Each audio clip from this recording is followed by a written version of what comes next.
অনেক বছর আগের কথা। শীতকাল, কুয়াশায় নদী দেখা যায় না। একজন আলেম মানুষ তার 10 বছরের ছেলে ইউসুফকে নিয়ে নৌকায় উঠলেন। ওপারে মাদ্রাসায় ওয়াজ করতে যাবেন। নৌকায় আরও 7 থেকে 8 জন মানুষ। মাঝি অনেক বয়স্ক, তার নাম কাদের। নৌকা ছাড়ার আধা ঘন্টা পরেই আকাশের রং পাল্টে গেল। সাদা মেঘ কালো হয়ে গেল।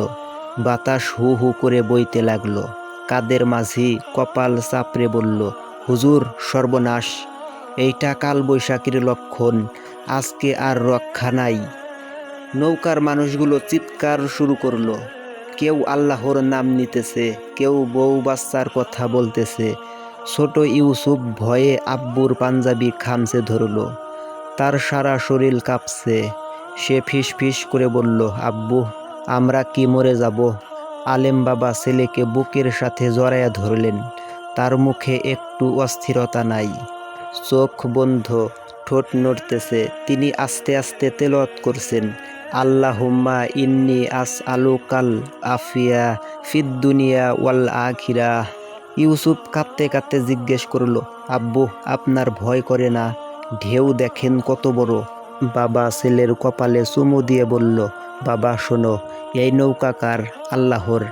এই নদী কার? আল্লাহর। এই ঝড় কে দিয়েছে? আল্লাহ। তাহলে আমি ভয় পাবো কাকে? মানুষ তো শুধু উছিলা, আসল মালিক তো তিনি। আমার জীবনে একবার এরকম ঝড় আসছিল। টাকা পয়সা ঘর বাড়ি সব নদীর পানিতে ভেসে গেছিল। সেদিন রাতে আমি শুধু মসজিদের বারান্দায় বসে কাঁদছিলাম। কেউ ছিল না। তখন আমি ভাবছিলাম, আল্লাহ, আপনি ছাড়া আমার কেউ নাই। পরের দিন সকালে দেখি এলাকার মানুষ চাল ডাল নিয়ে দরজায় দাঁড়ায় আছে। সেদিন থেকে আমি শিখছি, আল্লাহর ওপর ভরসা করলে তিনি কখনোই খালি হাতে ফিরিয়ে দেন না। ইউসুফ আব্বুর কথা শুনে একটু শান্ত হলো। কিন্তু ঢেউয়ের বাড়িতে নৌকার ডানে বামে দুলতেছে। হঠাৎ একটা বড় ঢেউ এসে নৌকার এক পাশ ভিজাইয়া দিল। পানি ঢোকা শুরু করলো। সবাই বাঁচাও বাঁচাও বলে চিৎকার করছে। কেউ পানি সেচতেছে, কেউ কুরআন পড়তেছে। কাদের মাঝি হাল ছেড়ে দিয়ে বলল, আল্লাহর কাছে মাপ চান। ঠিক তখনই আলেম বাবা উঠে দাঁড়ালেন। ঝড়ের মধ্যেও তার গলা কাঁপল না। তিনি সবার উদ্দেশ্যে বললেন, ভাইরা, চিৎকার করে লাভ নাই। আল্লাহর কাছে চান, আর যার যতটুকু হায়াত আছে সে ততটুকুই বাঁচবে। তিনি নিজে নৌকার এক কোণে বসে সেজদার মতো হয়ে গেলেন। তিনি বারবার পড়তে লাগলেন, হাসবুনাল্লাহ ওয়া নিমাল ওয়াকিল। আমার জন্য আল্লাহই যথেষ্ট। তিনি কতই না উত্তম সাহায্যকারী। ইউসুফ আব্বুর পাশে বসে সেও পড়া শুরু করলো। আধা ঘন্টা পার হলো, ঝড় কমার নাম নাই। হঠাৎ কাদের মাঝি চিৎকার করে বলল, ওই দূরে বাতি, বড় লঞ্চ। কুয়াশা ফুরে একটা বড় লঞ্চ আসতেছে। ঝড়ের মধ্যেও তারা এই ছোট নৌকা দেখে ফেলল। লঞ্চ থেকে রশি ফেলে দিল। একে একে সবাইকে টেনে তোলা হলো। কিনারায় নেমে সবাই জমিনে সেজদায় পড়ে গেল। কাদের মাঝি আলেমের পা জড়াইয়া ধরে বলল, হুজুর, আপনি না থাকলে আমরা পাগল হয়ে যেতাম। আপনার শান্তি দেখে আমার মন সাহস আসছে। বাসায় ফেরার পর ইউসুফ অনেক দিন চুপচাপ ছিল। একদিন আব্বুকে জিজ্ঞেস করলো, আব্বু, সেদিন যদি লঞ্চ না আসতো? বাবা হাসলেন, বললেন, তাহলে আমরা আল্লাহর কাছে চলে যেতাম। আর এটাও তো লাভ, কারণ মুমিনের জন্য প্রতিটা অবস্থাই ভালো। বেঁচে থাকলে শুকরিয়া, মরে গেলে জান্নাত। বাবা, মনে রাখবা, দুনিয়াতে সবচেয়ে বড় শক্তি হলো তাওয়াক্কুল। যখন তোমার পড়াশোনা হবে না, চাকরি হবে না, কেউ পাশে থাকবে না, তখন ছাদের ওপর উঠে আকাশের দিকে তাকাইয়া বলবা, ইয়া আল্লাহ। দেখবা আল্লাহ এমন জায়গা থেকে রাস্তা বের করে দিবে যেটা তুমি কল্পনাও করো নাই। এরপর থেকে ইউসুফ বড় আলেম হইল। ওয়াজের শেষে সে সবাইকে এই গল্পটা শোনায় আর বলে, ভাইরা, নৌকা ডুবতেছে ডুবুক, কিন্তু ইমান ডুবতে দিয়েন না। কারণ যে আল্লাহর উপর ভরসা করে, আল্লাহ তার জন্যই যথেষ্ট। এরপর আরেকটি ঘটনা, ভিডিওটি পুরো দেখার অনুরোধ রইল। সিরাজগঞ্জের যমুনার পারে একটা পুরান বাড়ি ছিল। সেই বাড়িতে থাকতো রাহিম আর তার ছোট বোন নাদিয়া। রাহিমের বয়স 29, নাদিয়ার 17। বাবা মা দুজনেই নাই, অনেক ছোটবেলায় মারা গেছে। রাহিম দিনমজুরের কাজ করত, ইট ভাঙত, মাটি কাটত, যা পাইতো তাই দিয়েই সংসার চালাতো। নাদিয়া ক্লাস 10-এ পড়ে, অনেক মেধাবী মেয়ে। স্যারেরা বলে নাদিয়া পড়লে অনেক বড় হবে, কিন্তু পড়ার খরচ নাই, বই নাই, খাতা নাই। রাহিম রাতের বেলা কাজ শেষ করে নাদিয়াকে পড়ায়, নিজে ক্লাস 8 পর্যন্ত পড়ছে, তাই যতটুকু পারে বোঝায়। নাদিয়া বলে, ভাইয়া আমি ডাক্তার হব। রাহিম হাসে, বলে হবি রে বোন, আল্লাহ চাইলে হবি। কিন্তু আল্লাহ কবে চাইবে? দিন যায়, কাজ থাকে না। বর্ষাকালে নদী ভাঙে, কাজ বন্ধ, ঘরে চাল নেই। নাদিয়া না খেয়ে স্কুলে যায়। রাহিম দেখে আর চোখের পানি লুকায়। পাড়ার মানুষ বলে, রাহিম মেয়েটাকে বিয়া দেয়া দে, এত পড়ায়া লাভ কি? রাহিম রাগ করে বলে, আমার বোন পড়বে, কিন্তু পড়ার টাকা কই? এভাবেই দিন চলতে লাগলো। একবার নাদিয়া জ্বরে পড়ল, ডাক্তারের কাছে নেওয়ার টাকা নাই। রাহিম সারা রাত মাথায় পানি দিল, আল্লাহর কাছে কাঁদল, আল্লাহ আমার বোনটারে সুস্থ করে দাও। আল্লাহ শুনল, নাদিয়া সুস্থ হলো। কিন্তু রাহিমের মনটা ভেঙে যাইছে। সে ভাবে, আমি কেমন ভাই, বোনের 2 বেলা খাওয়াতে পারি না, পড়াইতে পারি না। সে নদীর পাড়ে বসে থাকে, পানির দিকে তাকায়া থাকে, মনে হয় এই পানিতে ডুবে দিলেই সব শেষ। নাদিয়া এতিমখানায় যাক, অত্যন্ত 2 বেলা খাইতে পারবে। একদিন এমনই বসে আছে, নাদিয়া পিছন থেকে এসে জড়াইয়া ধরল, বলল, ভাইয়া তুমি কাঁদছো কেন? রাহিম বলল, না রে বোন, চোখে ময়লা পড়ছে। নাদিয়া বলল, ভাইয়া আমি বুঝি তুমি কষ্ট করছো আমার জন্য, কিন্তু ভাইয়া আমি পড়ব, আমি তোমার মুখ উজ্জ্বল করব, তুমি শুধু ধৈর্য ধরো। রাহিম বোনটারে বুকে জড়াইয়া ধরল। সেদিন রাতে সে নামাজে দাঁড়াইল। অনেক দিন পর সে সিজদায় গিয়ে বলল, আল্লাহ আমি আর পারছি না, আমার বোনটার স্বপ্ন আমার কাঁধে, কিন্তু আমার কাঁধ দুর্বল। আল্লাহ আমি আপনার হাতে সব দিয়ে দিলাম, আমার বোন, আমার জীবন, আমার কষ্ট আপনি দেখেন, আমি শুধু চেষ্টা করব, রেজাল্ট আপনার।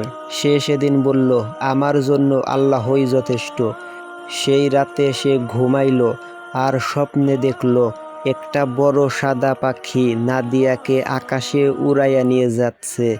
সকালবেলা উঠে তার মনটা হালকা। সে কাজ খুঁজতে বের হলো, সারাদিন ঘুরল, কাজ পাইল না। সন্ধ্যার বেলা বাড়ি ফিরল, মন খারাপ। হঠাৎ রাস্তায় এক লোকের সাথে ধাক্কা লাগলো। লোকটা বলল, সরি ভাই। রাহিম বলল, সমস্যা নাই। লোকটা তাকাইল, বলল, আরে রাহিম না তুমি? রাহিম চিনল, এটা হলো করিম চাচা, তার বাবার বন্ধু। অনেক বছর পর দেখা। করিম চাচা ঢাকায় থাকে, ব্যবসা করে। চাচা বলল, কি অবস্থা তোমার? রাহিম সব বলল। চাচা শুনে চুপ করে রইল, তারপর বলল, আমার অফিসে একটা লোক লাগবে, মালের হিসাব রাখবে, লেখাপড়া বেশি লাগবে না, তুমি করবা? রাহিমের বুক ধক করে উঠল। সে বলল, চাচা করব।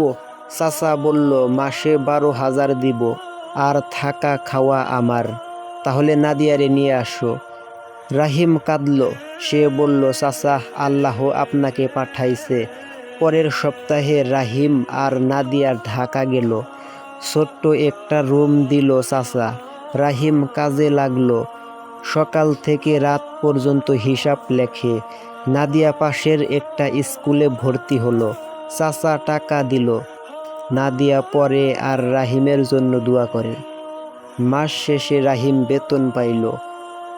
সে পুরা টাকা নাদিয়ারে হাতে দিল, বলল, এই নে তোর পড়ার খরচ।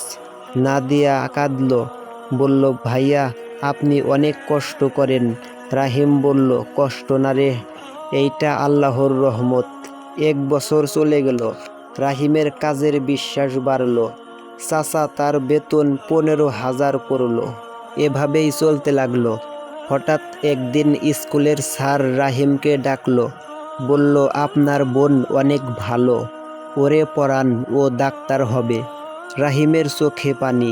সে বলল, স্যার দোয়া করেন। আরেক বছর গেল। নাদিয়া এসএসসি দিল, গোল্ডেন এ প্লাস পাইল।